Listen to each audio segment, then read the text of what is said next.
Il Fake News Festival riparte dopo qualche anno di stop. Dal 14 al 19 novembre portiamo a Udine 50 ospiti, 16 appuntamenti, 3 serate a teatro e 1 al cinema, eventi nelle scuole superiori, nelle università, col mondo delle aziende.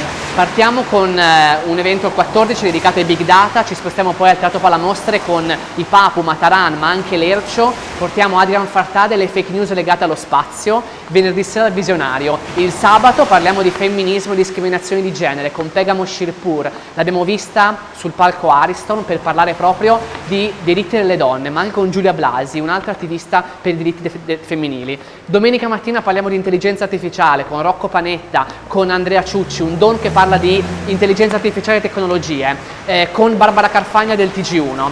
Tutto questo realizzato da un gruppo di giovani che crede nel territorio, che vuole trasformare il Friuli Venezia Giulia nel polo culturale italiano di riferimento nella lotta alle notizie false. Fake News Festival è il festival più importante in Italia che tratta il tema delle fake news, un tema nel quale noi quotidianamente siamo coinvolti e interessati, ne discutiamo ogni giorno con i nostri amici e i nostri familiari, e l'attenzione particolare è sulla città di Udine a metà novembre. Siamo gli unici in Italia a fare questa cosa qui grazie a un grande staff di ragazzi che hanno messo in piedi questa straordinaria iniziativa. Si parla delle fake news tagliandole dal profilo del ragionamento che ci sta dietro, dal conoscere gli strumenti per evitarle e capire di che tematiche poi ciclicamente si parla quando si parla di fake news. Una grande opportunità per la città di Udine, ma una grande opportunità per tutti coloro che avranno il piacere di esserci per capire qualcosa in più.